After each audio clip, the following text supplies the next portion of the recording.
എല്ലാവർക്കും നമസ്കാരം. 10th chemistry ക്ലാസ്സിലേക്ക് സ്വാഗതം. നമ്മൾ 7th ചാപ്റ്ററായ some compounds of industrial importance ആണ് പഠിച്ചു വന്നത്. അപ്പോൾ കഴിഞ്ഞ ക്ലാസ്സിൽ നമ്മൾ സൾഫ്യൂരിക് ആസിഡിനെ കുറിച്ചാണ് ഡിസ്കസ് ചെയ്ത്. സൾഫ്യൂരിക് ആസിഡിൻ്റെ കെമിക്കൽ പ്രോപ്പർട്ടീസും അങ്ങനെയുള്ള കാര്യങ്ങളെല്ലാം നമ്മൾ ഡിസ്കസ് ചെയ്തായിരുന്നു.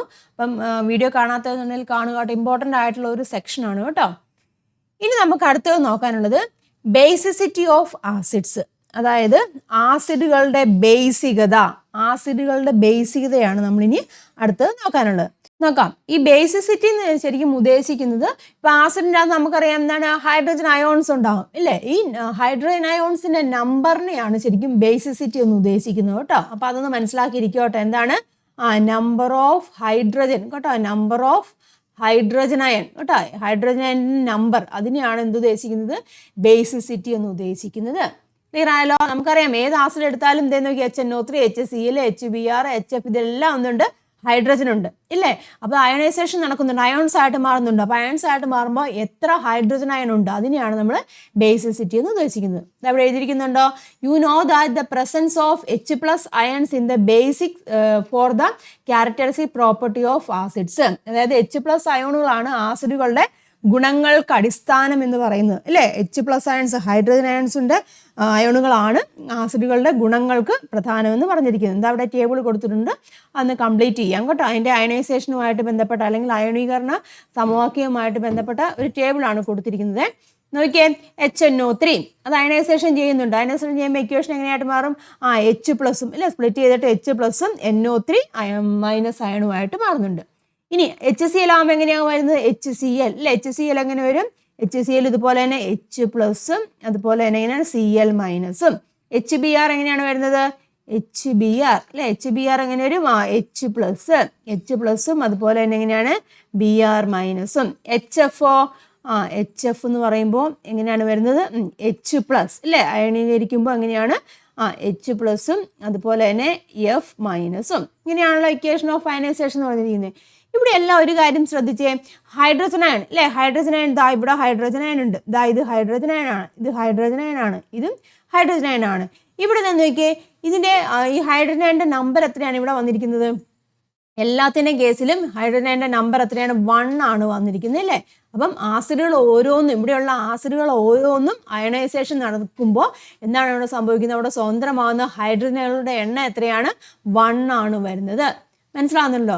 അപ്പം ഒരു ആസിഡ് തന്മാത്ര അല്ല, ഒരു ആസിഡ് തന്മാത്രയ്ക്ക് പ്രദാനം ചെയ്യാൻ കഴിയുന്ന ഹൈഡ്രജൻ അയോണുകളുടെ എണ്ണമാണ് അതിൻ്റെ ബേസികത എന്ന് പറയുന്നത്. ഞാൻ പറഞ്ഞില്ലായിരുന്നു, ആദ്യമേ ഞാൻ പറഞ്ഞായിരുന്നു, ഒരു ആസിഡ് അയണൈസേഷൻ നടക്കുമ്പോൾ ഹൈഡ്രജൻ അയണുകളുടെ എണ്ണമാണ് അവിടുത്തെ ബേസികത എന്ന് പറഞ്ഞിരിക്കുന്നത്. അപ്പം ഈ ഒരു കേസിൽ അതിൻ്റെ ബേസികത എത്രയാണ് വരുന്നത്, 1 വരും ഇല്ലേ. 1 അല്ലേ വരുന്നത്, കാരണം ഇവിടെ ഹൈഡ്രജൻ്റെ എണ്ണം എത്രയാണ്, 1 അല്ലേ വന്നിരിക്കുന്നത്. അപ്പം ബേസികത 1 ആവുകയാണെങ്കിൽ അതിനെ നമ്മളൊരു പേര് പറയും, മോണോബേസിക് ആസിഡ് എന്ന് പറയും കേട്ടോ. മോണോബേസിക് ആസിഡ്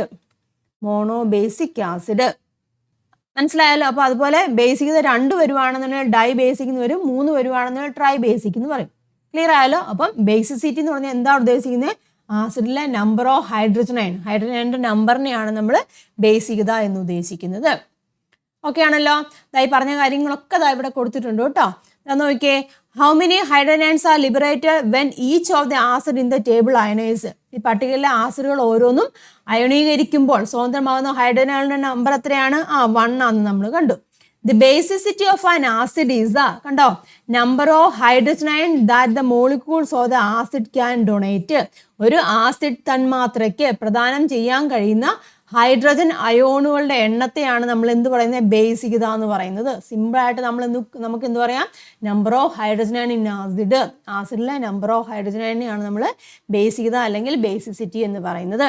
ഞാൻ നോക്കി ഇവിടെ എത്ര വരും, ഇഫ് ബേസിസിറ്റി ഈസ് 1, ബേസിസിറ്റി 1 വരുവാണെങ്കിൽ എന്താണ്, acid is called monobasic acid. അപ്പം ഇതെല്ലാം എന്താണ്, നമ്മളിപ്പോൾ കണ്ട ആസിഡുകളൊക്കെ ഇല്ല, ഇതെല്ലാം എന്താണ്, മോണോബേസിക് ആസിഡ് ആണ്. അതിന് കാരണം എന്താണ്, അതിൻ്റെ ബേസികത എത്രയാണ് അല്ലെങ്കിൽ ബേസിസിറ്റി എത്രയാണ്, 1 ആണ്. അതുകൊണ്ട് ഇതിനെ എന്ത് പറയാം, മോണോബേസിക് ആസിഡ് എന്ന് പറയാം. ഓക്കെ ആണല്ലോ. ഇനി അടുത്ത് നോക്കിയേ, അയണൈസേഷൻ എന്താ നോക്കുക കേട്ടോ. സൾഫ്യൂരിക് ആസിഡിൻ്റെ അയണൈസേഷൻ ആണ് ഇവിടെ കൊടുത്തിരിക്കുന്നത് കേട്ടോ. ഇവിടെ നോക്കിയേ, H2SO4 അത് ഇതിവിടെ 2 സ്റ്റെപ്പിലാണ് കൊടുത്തിരിക്കുന്നത് കേട്ടോ. ഒരു ഹൈഡ്രജൻ അയണായിട്ട് സ്പ്ലിറ്റ് ചെയ്യുന്നുണ്ട്, പിന്നെ എന്താണ് HSO4 മൈനസ് ആവുന്നുണ്ട്. പിന്നെ അടുത്ത സ്റ്റെപ്പിൽ HSO4 മൈനസ് ഒന്നുകൂടെ സ്പ്ലിറ്റ് ചെയ്യും, അയൺസ് ആയിട്ട് മാറും. അതായത് H+ഉം SO4 2- ആയിട്ട് മാറും. മനസ്സിലായല്ലോ. അപ്പോൾ എത്ര ഇവിടെ ഹൈഡ്രജൻ ഇവിടെ വന്നു? ദാ ഇവിടെ ഒരെണ്ണമുണ്ട്, ഇവിടെ ഒരെണ്ണമുണ്ട്. അല്ലെങ്കിൽ നമ്മൾ ഒറ്റ സ്റ്റെപ്പിൽ എഴുതുകയാണെങ്കിൽ എങ്ങനെ എഴുതാൻ സാധിക്കും? H2SO4 ഇല്ലേ, H2SO4 സ്പ്ലിറ്റ് ചെയ്തിട്ട് എങ്ങനെയായിട്ട് മാറുന്നുണ്ട്?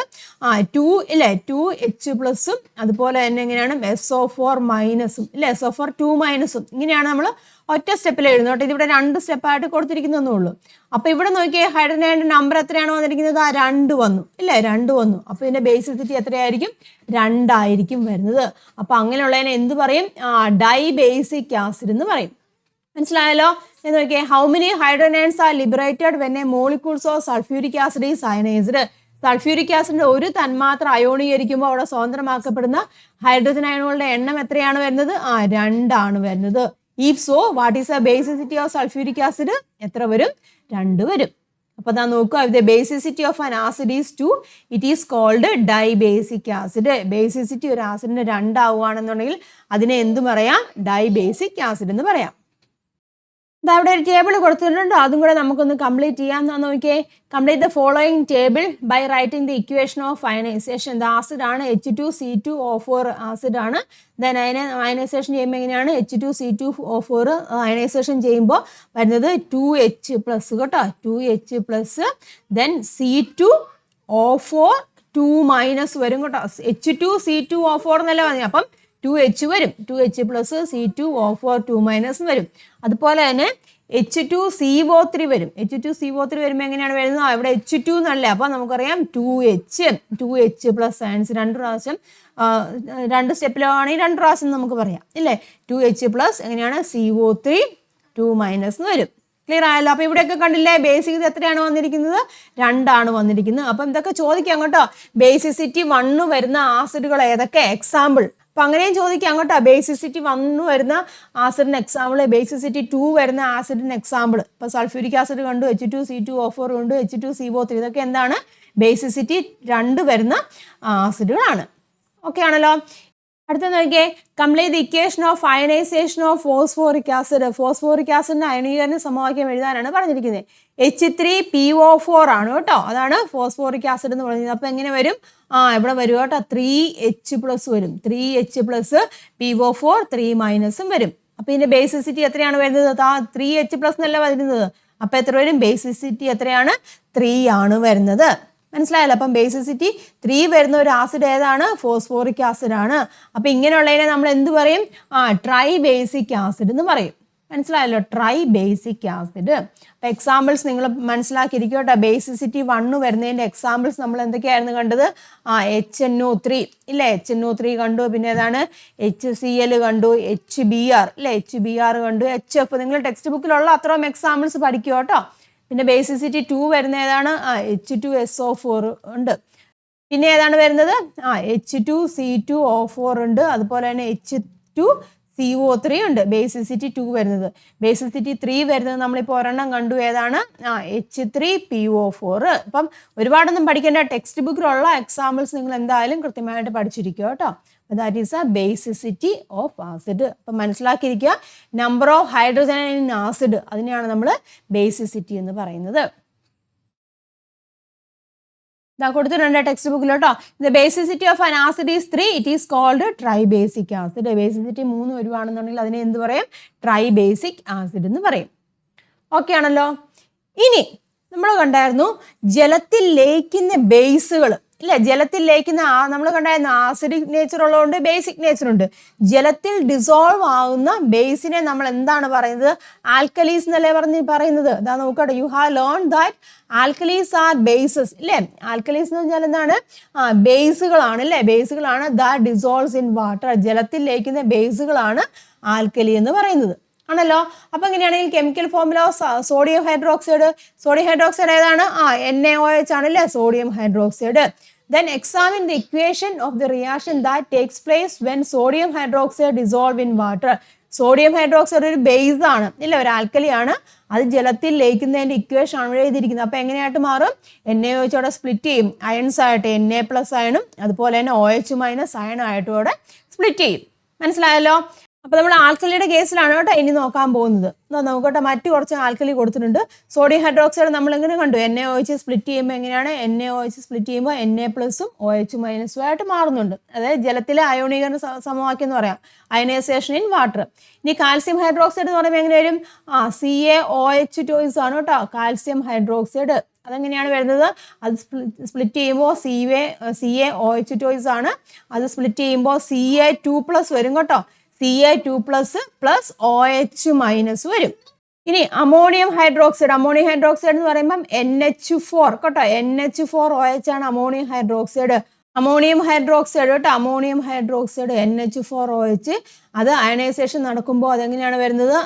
NH4 കേട്ടോ. NH4 പ്ലസും അതുപോലെ തന്നെ OH- വരും.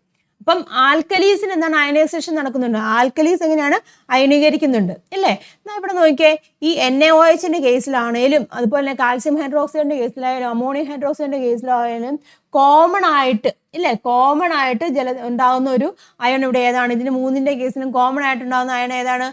OH അല്ലേ? ഇവിടെ ഏതാണ് കോമൺ ആയിട്ടുണ്ടായിരിക്കുന്ന? OH ആണ്.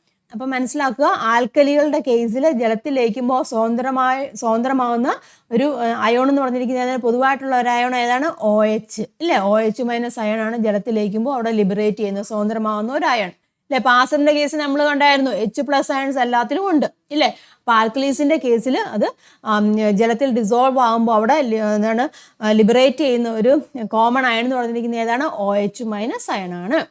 മനസ്സിലായല്ലോ? അപ്പൊ ദാറ്റ് ഈസ് ആൽക്കലീസ്. അപ്പൊ മനസ്സിലാക്കുക, alkalis are substance which increase the concentration of hydroxide ആണ് ഇൻ അക്വസ് സൊല്യൂഷൻ. അതായത് ജലീയ ലായനി. അക്വസ് സൊല്യൂഷൻ എന്ന് പറഞ്ഞാൽ എന്താണ്? ജലീയ ലായനി. ജലീയ ലായനിയിൽ ഹൈഡ്രോക്സൈഡ് അയണുകളുടെ ഗാഢത വർദ്ധിപ്പിക്കാൻ ജലീയ ലായനിയിൽ ഹൈഡ്രോക്സൈഡ് അയോണുകളുണ്ട്. ഹൈഡ്രോക്സൈഡ് അയണുകളുടെ കോൺസെൻട്രേഷൻ വർദ്ധിപ്പിക്കാൻ വേണ്ടിയാണ് നമ്മൾ ആൽക്കലീസ് അവിടെ ഉപയോഗിക്കുന്നത്. അപ്പൊ ജലീയ ലായനിയിൽ ഹൈഡ്രോക്സൈഡ് അയണുകളുടെ ഗാഢത വർദ്ധിപ്പിക്കാൻ കഴിയുന്ന പദാർത്ഥങ്ങളാണ് എന്തെന്ന് പറഞ്ഞിരിക്കുന്നത്?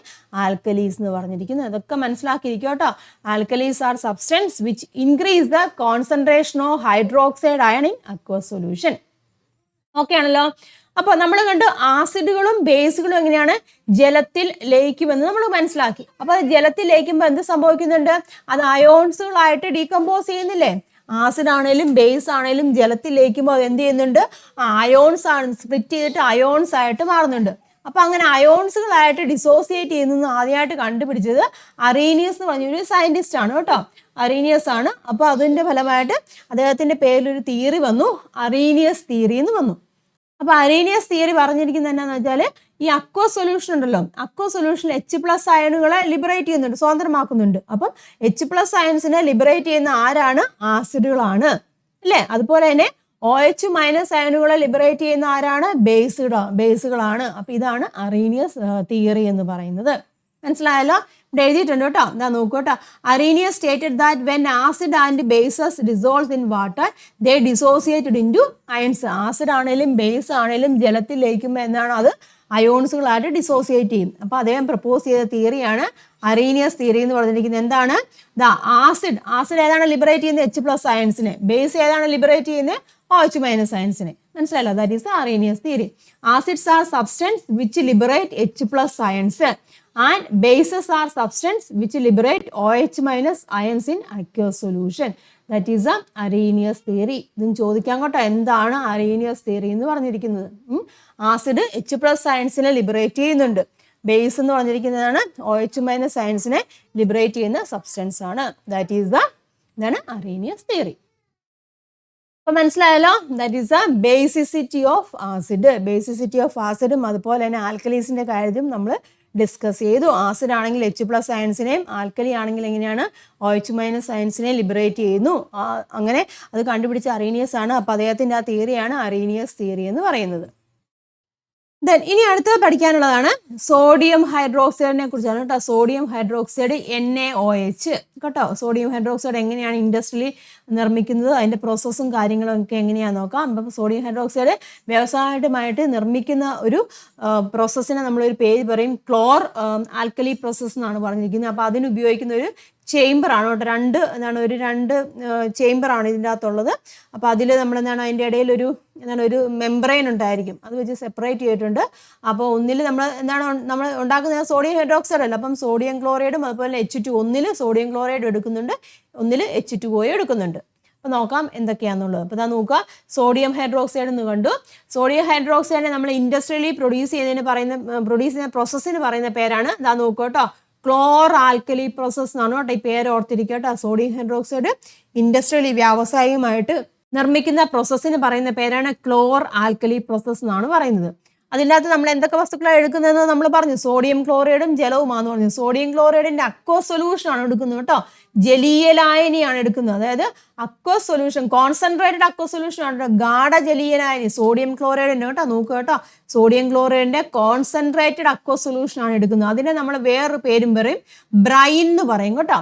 ബ്രൈൻ, അതിനെ നമ്മൾ ഇലക്ട്രോളിസിസ് നടത്തിയാണ് കേട്ടോ. അതായത് ഇവിടെ ചിത്രം കണ്ടില്ലേ, സോഡിയം ക്ലോറൈഡിന്റെ എങ്ങനെയാണ്, കോൺസെൻട്രേറ്റഡ് അക്വസ് സൊല്യൂഷൻ ആണ്, ഗാഢ ജലീയ ലായനിയാണ് എടുക്കുന്നത്. അപ്പൊ അങ്ങനെയുള്ള കോൺസെൻട്രേറ്റഡ് അക്വസ് സൊല്യൂഷൻ നമ്മൾ വേറൊരു പേര് പറയും, എന്താണ് പറയുന്നത്, ബ്രൈൻ എന്നും പറയും കേട്ടോ, ബ്രൈൻ എന്നും പറയും. അത് നമ്മൾ എങ്ങനെയാണ് എടുക്കുന്നത്, അതിനെ ഇലക്ട്രോളിസിസ് വഴി കേട്ടോ, അതിനെ ഇലക്ട്രോളിസിസ് ചെയ്തിട്ടാണ് നമ്മൾ പ്രൊഡ്യൂസ് ചെയ്യുന്നത്. മനസ്സിലാവുന്നല്ലോ പറഞ്ഞത്. അപ്പം അതിനെ ഇലക്ട്രോളിസിസ് ചെയ്യുമ്പോൾ എങ്ങനെയാണ്, നമ്മൾ വ്യാവസായികമായിട്ട് ഒരുപാടെല്ലാം ഉണ്ടാക്കണ്ടേ. അപ്പം ഒരു ചേമ്പർ എടുത്തു, ആ ചേമ്പറിനെ തന്നെ രണ്ടായിട്ട് സ്പ്ലിറ്റ് ചെയ്യുന്നു പറഞ്ഞു. അതായത് ഇവിടെ ഒരു മെംബ്രെയിൻ വെച്ചിട്ട്, ഒരു ചെറിയ മെംബ്രെയിൻ വെച്ച് സെപ്പറേറ്റ് ചെയ്തിട്ടുണ്ട്. അപ്പോൾ ഒരു ചേമ്പറിൽ സോഡിയം ക്ലോറൈഡും എടുക്കുന്നുണ്ട്. മനസ്സിലായല്ലോ. അവിടെ നമ്മൾ ഇലക്ട്രോളിസിസ് വഴിയല്ലേ പോസിറ്റീവ് ഇലക്ട്രോഡും അതുപോലെ നെഗറ്റീവ് ഇലക്ട്രോഡും നമ്മൾ ഉപയോഗിക്കുന്നു. ഒരെണ്ണത്തിനകത്ത് പോസിറ്റീവ് ഇലക്ട്രോഡ് ആനോഡ് വെക്കുന്നുണ്ട്, മറ്റേതിൻ്റെ അകത്ത് നമ്മൾ കാഥോഡും വെക്കുന്നുണ്ട്. മനസ്സിലായല്ലോ. അപ്പോൾ അതിനെ തമ്മിൽ ആനോഡിനെയും കാഥോഡിനെയും തമ്മിൽ സെപ്പറേറ്റ് ചെയ്യുന്നതാണ് ഒരു ചെറിയ മെംബ്രെയിൻ ഉപയോഗിച്ചിട്ടാണ് സെപ്പറേറ്റ് ചെയ്യുന്നത്. ക്ലിയർ ആയല്ലോ. അപ്പം സെപ്പറേറ്റ് ചെയ്ത് കഴിഞ്ഞാൽ അയോൺസുകളെ കടത്തിവിടും. അയോൺസുകളെ കടത്തിവിടാൻ കഴിയുന്ന ഒരു മെംബ്രെയിനാണ്, ഒരു സ്ഥലം എന്ന് പറയാം കേട്ടോ. ഒരു അയോൺസുകളെ കടത്തിവിടാൻ പറ്റുന്ന ഒരു മെംബ്രെയിൻ വെച്ചിട്ടാണ് അത് സെപ്പറേറ്റ് ചെയ്തിരിക്കുന്നത്. ഓക്കെ ആണല്ലോ. ഇതാണ് നോക്കുക കേട്ടോ. In modern industries membrane cell is used for the electrolysis of brine. ബ്രൈൻ്റെ ഇലക്ട്രോളിസിസിന് വേണ്ടി നമ്മൾ ഒരു മെംബ്രെയിൻസ് ഉപയോഗിക്കുന്നുണ്ട്. പിന്നെ in this 2 chambers are separated using a membrane which allows a passage of specific ions only. ആ മെംബ്രെയിൻ്റെ പ്രത്യേകത എങ്ങനെയാണ്, സ്പെസിഫിക് അയോൺസിനെ പാസേജ് ചെയ്യുന്ന തരത്തിലുള്ള ഒരു മെംബ്രെയിൻ ആണ് അവിടെ ഉപയോഗിക്കുന്നത്. ഓക്കെ ആണല്ലോ. അപ്പം സോഡിയം ക്ലോറൈഡ് എന്താണ് ചെയ്തിരിക്കുന്നത്, സോഡിയം ക്ലോറൈഡ് ജലത്തിൽ ലയിക്കുമ്പോൾ ഉണ്ടാകുന്ന അയോൺസുകൾ ഏതൊക്കെയാണ് നോക്കിയേ. What are the ions formed when sodium chloride dissolves in water. Sodium chloride ജലത്തിൽ ലയിക്കുമ്പോൾ അവിടെ ഏതൊക്കെ അയൺസുകളായിട്ട് മാറുന്നുണ്ട്, സോഡിയം ക്ലോറൈഡ് Na+Cl- ഇല്ല, Na+ഉം Cl- ഉണ്ട്. അതിന്റെ കൂട്ടത്തിൽ തന്നെ H2O ഉണ്ടല്ലോ. H2O നമുക്ക് വേണമെങ്കിൽ പറയാം, H2O സ്പ്ലിറ്റ് ചെയ്യുന്നുണ്ടല്ലോ, അതും വേണം പറയാം. അതായത് H+ഉം OH- പറയാം. ഇവിടെ ചോദിച്ചിരിക്കുന്നത് സോഡിയം ക്ലോറൈഡ് ജലത്തിലേക്കുമ്പോൾ Na+ഉം Cl- ഇല്ലേ. ഇനി ഇവത്തിലെ ഏത് അയോണാണ് ഓക്സിഡേഷൻ നടക്കുന്നത്, ആനോഡിൽ അല്ലേ. ആനോഡിൽ ഓക്സിഡേഷൻ നടക്കുന്നത് നമുക്കറിയാം ഇല്ലേ. ആനോഡിൽ ഓക്സിഡേഷൻ നടക്കുന്നത് ഏത് അയണാണ്, Cl- അയണല്ലേ ആനോഡിൽ ഓക്സിഡേഷൻ നടക്കുന്നത്. നമ്മൾ 5ാമത്തെ ചാപ്റ്ററിൽ ഈ ഒരു സെക്ഷൻ സോഡിയം ക്ലോറൈഡിന്റെ അക്വസ് സൊല്യൂഷൻ ഉപയോഗിക്കുമ്പോൾ ഒരു സെക്ഷൻ നമ്മൾ പഠിച്ചതാണ് കേട്ടോ. ഡൗട്ട് ഉണ്ടെന്നുണ്ടെങ്കിൽ ആ വീഡിയോ ഒന്ന് കാണുക, ആ ഒരു 5ാമത്തെ ചാപ്റ്റർ ഒന്ന് നോക്കുക കേട്ടോ. നമ്മൾ ഇപ്പം ഇനി അവിടെ ഇതിവിടെ പറയാൻ പോയി കഴിഞ്ഞാൽ ഒരുപാട് കാര്യങ്ങൾ പറയേണ്ടതായിട്ട് വരും. അപ്പം 5ാമത്തെ ചാപ്റ്ററിൽ നമ്മൾ ഡീറ്റെയിൽ ആയിട്ട് ഡിസ്കസ് ചെയ്താണ്. ഡൗട്ട് ഉണ്ടെന്നുണ്ടെങ്കിൽ ആ ഒരു ചാപ്റ്ററിൽ ഒന്ന് നോക്കുക കേട്ടോ. അപ്പം സോഡിയം ക്ലോറൈഡ് ഓക്സിഡേഷൻ നടക്കുന്നുണ്ട്, ആനോഡിൽ ഓക്സിഡേഷൻ നടക്കുന്നുണ്ട്. അപ്പോൾ ഏതായണാണ് അവിടെ, അപ്പോൾ ഏതായണാണ് ഓക്സിഡേഷൻ നടക്കുന്നത്, Cl അല്ലേ. ഓക്സിഡീകരിക്കപ്പെടുന്ന അയൺ ഏതാണ്, Cl- അയണാണ്. അപ്പോൾ നോക്കുക, ഓക്സിഡേഷൻ ഇക്വേഷൻ എങ്ങനെ എഴുതാം, 2Cl- ആണ്. അപ്പോൾ എന്ത് വരും, ക്ലോറിൻ അല്ലേ. ക്ലോറിൻ അവിടെ ഉണ്ടാകുന്നുണ്ട്, പ്ലസ് 2 ഇലക്ട്രോണിൽ ഓക്സിഡേഷൻ അല്ലേ നടക്കുന്നത്, 2 ഇലക്ട്രോണിനെ വിട്ടുകൊടുത്തിട്ട് Cl2 ആയിട്ട് മാറുന്നുണ്ട്. മനസ്സിലായല്ലോ. അപ്പോൾ അങ്ങനെ ആവുകയാണെങ്കിൽ ഇവിടെ ഇതാണ് ലെഫ്റ്റ് ചേംബർ. ഇവിടെ ലിബറേറ്റ് ചെയ്യുന്ന വാതകം ഏതായിരിക്കും, ഏത് വാതകമായിരിക്കും, ആദ്യം നോക്കിയാൽ Cl2. സോഡിയം ക്ലോറൈഡ് അല്ലേ, നമ്മൾ ഇങ്ങോട്ട് സോഡിയം ക്ലോറൈഡ് സൊല്യൂഷനാണ് ഇട്ടത്. അപ്പം സ്പ്ലിറ്റ് ചെയ്യുന്നുണ്ട്, Na+ഉം Cl- ആവുന്നുണ്ട്. അപ്പം Cl- എന്താണ് സംഭവിക്കുന്നത്, ഓക്സിഡേഷൻ നടക്കുന്നുണ്ട് ഇല്ലേ. അപ്പം എന്തായിട്ട് മാറുന്നുണ്ട്, Cl2 ഉണ്ടല്ലേ. Cl2 ആയിട്ട് അവിടെ ലിബറേറ്റ് ചെയ്യുന്നുണ്ട്. Cl2 ആണ് പുറത്തോട്ട് പോകുന്നത്. ഓക്കെ ആണല്ലോ. ഇനി ഇവിടെ എന്ത് സംഭവിക്കുന്നുണ്ട്, Na+ അയൺ അവിടെ ഉണ്ടല്ലോ. ഇവിടെ എന്തുണ്ട്, Na+ അയണും Cl- അല്ല. അപ്പോൾ Cl- ഓക്സിഡേഷൻ സംഭവിച്ച് Cl2 ആയിട്ട് പോകുന്നുണ്ട്. പക്ഷെ ഇവിടെ എന്തുണ്ട്, Na+ അയൺ ഉണ്ടല്ലോ. ആ Na+ന് എന്ത് സംഭവിക്കും, ഇത് ഈ മെംബ്രെയിനിൽ കൂടെ ഇങ്ങോട്ട് കിടക്കുന്നുണ്ടല്ലേ. ഈ മെംബ്രെയിൻ, ഇവിടെ ഒരു മെംബ്രെയിനല്ലേ വെച്ചിരിക്കുന്നത്, മെംബ്രെയിനിൽ കൂടെ ഇങ്ങോട്ട് വലത്തെ അറയിലേക്ക് അത് സഞ്ചരിക്കും. ക്ലിയർ ആവുന്നുണ്ടല്ലോ? ഇനി ഈ വലത്തെ ചേമ്പറിൽ എന്താണ്, കാഥോഡ് ഉണ്ട് അല്ലേ? കാഥോഡിൽ എന്താണ് സംഭവിക്കുന്നത്? വാട്ടർ മോളിക്യൂൾസ് ഇല്ലേ, നമ്മളിങ്ങോട്ട് വാട്ടറിലാണ് ആഡ് ചെയ്തത്. അപ്പോൾ വാട്ടർ മോളിക്യൂൾസ് എന്ത് സംഭവിക്കുന്നുണ്ട്? റിഡക്ഷൻ സംഭവിക്കും അല്ലേ? വാട്ടർ മോളിക്യൂളിന് റിഡക്ഷൻ സംഭവിക്കുന്നുണ്ട്. അപ്പോൾ റിഡക്ഷൻ സംഭവിക്കുമ്പോൾ അല്ലെ, റിഡക്ഷൻ സംഭവിക്കുക അവിടെ ലിബറേറ്റ് ചെയ്യുന്ന ഏതായിരിക്കും? H2 ആയിരിക്കും അവിടെ ലിബറേറ്റ് ചെയ്യുന്നത്. മനസ്സിലാവുന്നുണ്ട്? Na2 ഇങ്ങോട്ട് വന്നു, Na2 ഇങ്ങോട്ട് വന്ന് ഇവിടെ H2വിനേക്ക് എന്ത് സംഭവിക്കും? കാഥോഡിലാണ്, കാഥോഡിൽ റിഡക്ഷൻ ആണ് സംഭവിക്കുന്നത്. അതൊക്കെ ഓർത്തിരിക്കണം കേട്ടോ. കാഥോഡിലൂടെ റിഡക്ഷൻ ആണ് സംഭവിക്കുന്നത്. അപ്പോൾ അതായത് H2O ഇല്ലേ, H2O എന്തായിട്ട് മാറുന്നുണ്ട്? റിഡക്ഷൻ സംഭവിക്കുന്നുണ്ട് ഇല്ലേ? ദെൻ അക്സെപ്റ്റ് ചെയ്തിട്ട് എന്തായിട്ട് മാറുന്നുണ്ട്? H2ഉം അതുപോലെ തന്നെ OH- ആയിട്ട് മാറുന്നുണ്ട്. മനസ്സിലാവും? റിഡക്ഷൻ സംഭവിക്കുന്നുണ്ട്. അപ്പോൾ അതിൻ്റെ ഫലമായിട്ട് അവിടെ H2 അവിടെ നിന്നാണ് ലിബറേറ്റ് ചെയ്യും. എവിടെ? റൈറ്റ് സൈഡിലെ ചേംബറിൽ. ഓക്കെ ആണല്ലോ? കാര്യങ്ങളൊക്കെ അത് ഇവിടെ കൊടുത്തിട്ടുണ്ട്. അവിടെ എഴുതിയിരിക്കുന്നുണ്ടോ? Na+ ions in the left chamber move to the right chamber through membrane. നമ്മൾ പറഞ്ഞു water molecules undergo reduction at the cathode in the right chamber. Right ചേംബറിൽ വാട്ടർ മോളിക്യൂൾസിന് റിഡക്ഷൻ സംഭവിക്കുന്നുണ്ട്. അതായത് 2H2O 2 ഇലക്ട്രോൺസിനെ അക്സെപ്റ്റ് ചെയ്തിട്ട് H2 ആയിട്ട് മാറുന്നുണ്ട് ഇല്ലേ? Which gas is liberated? ഏത് ഗ്യാസ് ആണ് ലിബറേറ്റ് ചെയ്തത്? H2 ആണ് ഇവിടെ ലിബറേറ്റ് ചെയ്തത്. ക്ലിയർ ആയല്ലോ? അപ്പോൾ നോക്കിയേ, റൈറ്റ് സൈഡിലെ ചേംബറിൽ എന്തുണ്ട്? Na+ അവിടെ ഉണ്ട് ഇല്ലേ? Na+ അവിടെ ഉണ്ട്. മിച്ചം ഇവിടെ ഉള്ളത് കണ്ടില്ലേ? മിച്ചമുള്ള ഇവിടെ എന്തൊക്കെയാണുള്ളത്? ഈ Na+ ഇങ്ങോട്ട് വരുന്നുണ്ട്. പിന്നെ ഇവിടെ എന്താണ്? ഇവിടെ ഒരു OH- ഉണ്ടല്ലോ. അതായത് വാട്ടർ റിഡക്ഷൻ സംഭവിക്കുന്നുണ്ട്, അത് H2 ആയിട്ട് പോകുന്നുണ്ട്. പിന്നെ അവിടെ മിച്ചം എന്തുണ്ട്? OH ഇവിടെ ഉണ്ട്. അപ്പോൾ ഇവിടെ എന്താണ്? ഇവിടുന്ന് ഒരു Na വന്നിട്ടുണ്ട്. ഈ Na-യും OH-ഉം കൂടെ എന്താണ് ചേർന്നിട്ട് എന്തായിട്ട് മാറുന്നുണ്ട്? Sodium hydroxide. ഇത് രണ്ടും കൂടെ കമ്പൈൻ ചെയ്തിട്ട് അവിടെ എന്താകുന്നുണ്ട്? സോഡിയം ഹൈഡ്രോക്സൈഡ് റൈറ്റ് ചേംബറിൽ ജനറേറ്റ് ചെയ്യുന്നുണ്ട്. കണ്ടില്ലേ? അതാണിതാ ഇവിടെ പുറത്തോട്ട് പോകും. ഓക്കെ ആണല്ലോ? അതിൻ്റെ കാര്യങ്ങളൊക്കെ ഇവിടെ എഴുതിയിട്ടുണ്ട് കേട്ടോ. The sodium hydroxide is formed in the right chamber by the combination of Na+ ions and OH- ion. Na+ ions right ചേംബറിലേക്ക് പോകുന്നുണ്ട്. പിന്നെ അവിടെ നിന്നാണ് OH- ion ഉണ്ട്. അതും കൂടെ കമ്പൈൻ ചെയ്തിട്ട് നോക്കി NaOH അവിടെ ഉണ്ടാകുന്നുണ്ട്. മനസ്സിലാവുന്നുണ്ടല്ലോ? അപ്പം സോഡിയം ഹൈഡ്രോക്സൈഡും ഉണ്ടാകുന്നുണ്ട്. അതിൻ്റെ കൂട്ടത്തിൽ തന്നെ എന്താണ്?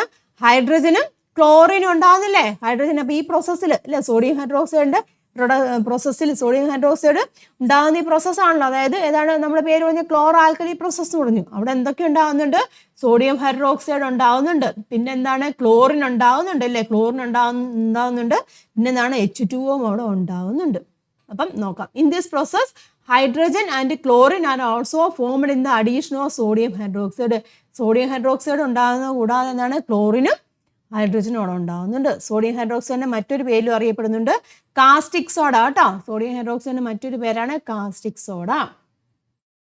മനസ്സിലായല്ലോ? അപ്പം ഇങ്ങനെയാണ് സോഡിയം ഹൈഡ്രോക്സൈഡ് വ്യാവസായികമായിട്ട് നിർമ്മിക്കുന്നത്. അപ്പോൾ ആ പ്രോസസ്സിനെ പറയുന്ന പേരെന്താണ്? ക്ലോറോ ആൽക്കലി പ്രോസസ് എന്നാണ് പറഞ്ഞിരിക്കുന്നത്. Aqueous sodium concentrated sodium chloride solution എടുക്കുന്നുണ്ട്. അതവിടെ എന്താണ് സംഭവിക്കുന്നത്? ഓക്സിഡേഷൻ സംഭവിച്ചിട്ട് H2 ഓക്സിഡേഷൻ സംഭവിച്ചിട്ട് Cl2 ആയിട്ട് മാറുന്നുണ്ട്. ബാക്കിയുള്ള Na+ റൈറ്റ് സൈഡിൽ ചേംബറിലേക്ക് പോയി അവിടെയുള്ള OH ആയിട്ട് കമ്പൈൻ ചെയ്യും. അതുകൂടാതെ തന്നെ ഇവിടെ എന്താണ്? അവിടെ വാട്ടറിന് റിഡക്ഷൻ സംഭവിച്ചിട്ട് H2 ആയിട്ട് മാറുന്നുണ്ട്. അപ്പോൾ എന്തൊക്കെ ഉണ്ടാകുന്നുണ്ട്? സോഡിയം ഹൈഡ്രോക്സൈഡിൻ്റെ കൂട്ടത്തിൽ നമ്മൾ പറഞ്ഞു NaOHൻ്റെ കൂട്ടത്തിൽ ക്ലോറിനും ഉണ്ടാകുന്നുണ്ട്, ഹൈഡ്രജനും ഉണ്ടാകുന്നുണ്ട്. മനസ്സിലായല്ലോ? സോഡിയം ഹൈഡ്രോക്സൈഡ് മറ്റൊരു പേരിൽ അറിയപ്പെടുന്നുണ്ട്. ഏതാണ്? കാസ്റ്റിക് സോഡ കേട്ടോ. കാസ്റ്റിക് സോഡ എന്നറിയപ്പെടുന്ന ഏതാണ്? സോഡിയം ഹൈഡ്രോക്സൈഡ് ആണ്. ഓക്കെ ആണല്ലോ?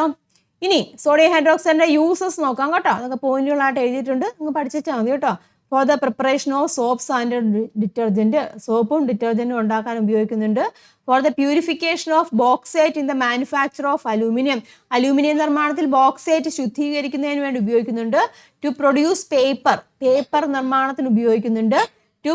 ഫോർ ദ പ്രൊഡക്ഷൻ ഓഫ് റയോണിൻ്റെ നിർമ്മാണം കേട്ടോ ഉപയോഗിക്കുന്നുണ്ട്. അതുപോലെ തന്നെ to manufacture medicines like aspirin medicines ഒക്കെ ഉണ്ടല്ലോ, ആസ്പിരിൻ മെഡിസിൻസ് എന്താണ് നിർമ്മിക്കാനൊക്കെ വേണ്ടി ഉപയോഗിക്കുന്നുണ്ട്? സോഡിയം ഹൈഡ്രോക്സൈഡ് ഉപയോഗിക്കുന്നുണ്ട്. അപ്പോൾ these are the uses of sodium hydroxide. അപ്പോൾ സോഡിയം ഹൈഡ്രോക്സൈഡിൻ്റെ കാര്യങ്ങൾ മനസ്സിലായല്ലോ. ഇനി നമുക്ക് അടുത്തത് നോക്കാനുള്ളതാണ്. ഇതാ നോക്കട്ടോ, എന്താണ്? ഹൈഡ്രോക്ലോറിക് ആസിഡ് കേട്ടോ. ഹൈഡ്രോക്ലോറിക് ആസിഡ് നമ്മൾ H2SO4 സൾഫ്യൂരിക് ആസിഡ് കണ്ടു. അതുപോലെ തന്നെ ഒരു ആൽക്കലി NaOH നിർമ്മാണമൊക്കെ കണ്ടു. ഇനി അടുത്തതാണ് ഹൈഡ്രോക്ലോറിക് ആസിഡ് HCl. നമ്മൾ ഒരുപാട് സിറ്റുവേഷൻസിൽ ഉപയോഗിക്കുന്ന ഒരു ആസിഡാണ് HCl എന്ന് പറഞ്ഞിരിക്കുന്നത് കേട്ടോ.